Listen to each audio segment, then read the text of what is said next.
Hey, it's Carrie Flatlaw here at Remax Real Estate Lethbridge and carrieflatlaw.com. Welcome back to Friday Fire. So I'm doing Friday Fire a little bit later in the day than I normally do, just see how that works. I know lots of people are checking their phones and Facebook over lunch hours. So anyway, I just wanted to sort of catch up with everybody about the spring real estate market. I mean, we're quite into spring now and heading towards summer, but lots has changed in real estate over the last year, in particular, in the months that I was away to run in the election, but lots has stayed the same too. Lethbridge is known as the slow and steady market economically in real estate. And I think we can still say that about Lethbridge, but I'll tell you some of the things that are going on. So everything comes down to supply and demand in real estate, so it doesn't matter really the absolute number of houses that are selling. It matters how many are selling versus what's available. So it's always inventory versus the uptake by buyers, right? So it's always supply and demand, or absorption rates is another way to talk about it. So I looked at that, and we're still in a pretty soft market, and I need some coffee very badly. We're still in a buyer's market. However, if you break it down by price point, you do see some variation, right? So that 200 to 300 price point it's not super hot overall, but it is pretty balanced. There's about 5 months worth of inventory when I pulled the numbers earlier this month, which is May 2019.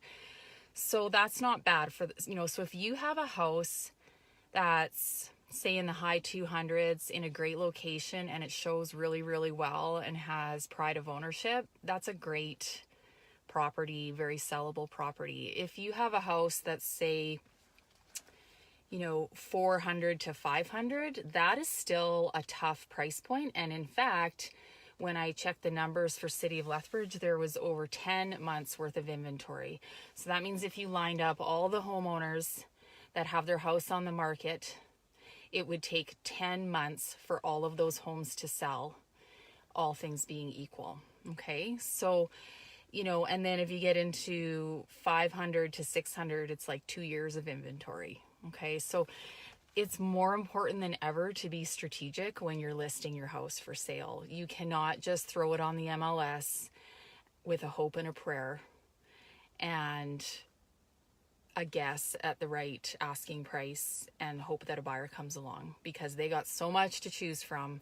Your house better be the rock star on the street. Okay, so talking to a realtor and having a real strategic plan is as critical as it's ever been. That hasn't changed. What has changed is the longer term dynamics. So what we've seen over the last few years, obviously in Alberta, is a struggling, stagnant economy. It took a few years, like it always does in Alberta, for Lethbridge to start feeling the pain. And I noticed this when I was campaigning during the election, is from the beginning of my campaign to the end, there was even a shift in how people were feeling about the overall economy, the future of their business, their ability to pay their bills, their feeling of economic security had really shifted toward the negative over the 8 or 9 months of my campaign. So, going from last summer to this spring, even before we got a new conservative government, yes, I'm being political, we saw quite a shift where people just started feeling very nervous about their economic future, and rightfully so. However, in Lethbridge, it takes longer for economic shifts to touch the Lethbridge economy because we are insulated.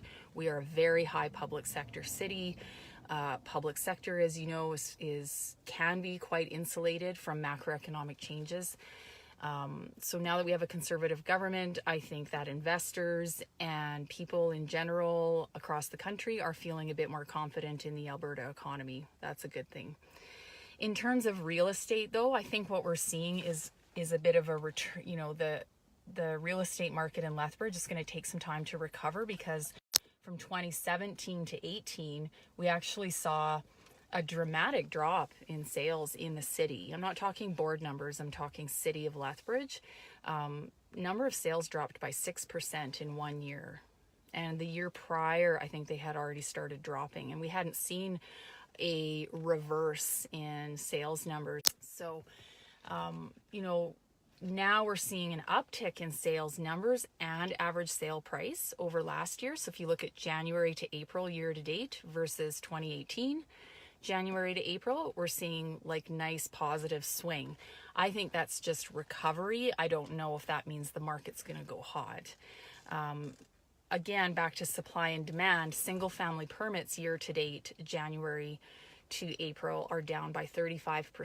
So the builders have pulled way back, and that was starting last year as well. So that's good news for real estate.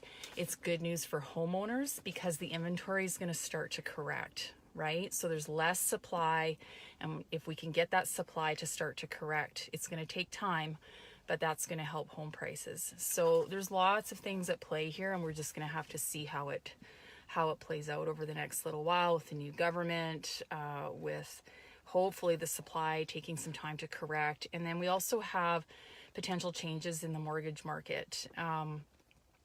It's still very, very challenging for buyers right now to get pre-approved. I think the new Conservative government, I'm being political again, sorry, is going to try to make an appeal to the feds about some of those mortgage rules and the criteria being so strict, and see if we can get some relaxation on that for Alberta, which I think is a reasonable thing to do. The feds in their infinite wisdom treat real estate like one big national housing market in their effort to try and correct what's happening in Toronto and Vancouver, which are overheated markets. Well, that has nothing to do with the economy or real estate in Lethbridge. So one thing the feds are looking at is CMHC offering equity programs with first-time home buyers. I have mixed feelings about the government owning a piece of your property.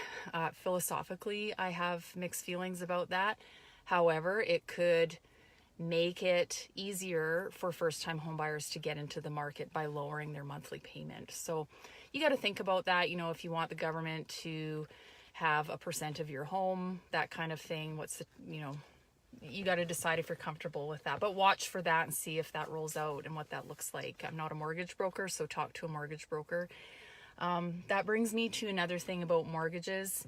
I just had a home buyer here. They phoned me up and they're ready to start looking at homes. They had talked to one of the big banks who had sort of loosely pre-qualified them. I don't think they asked a lot of questions. I recommended they talk to a mortgage broker, and these are great clients. I mean, when a home buyer calls me up and says, we've already talked to the bank and we've done our homework, and I just about faint, like I'm in love, and you go to the top of the pile for A-list clients. But because they've done their homework, and getting a pre-approval is just so critical before you start looking at homes. But anyway, they started talking with a mortgage broker, and sure enough, there were lots of questions that had not been asked by the bank, and there are some very key financial things that they have to take care of in order to make a pre-approval work, just to do with their ratios, managing their current debt and that kind of thing. So those things haven't changed, right? Get a pre-approval. Why would you go shopping for a home without that? You're only going to have maybe 1 to 2 weeks to get your financing finalized on a particular home once you get an accepted offer. So talk to a mortgage broker.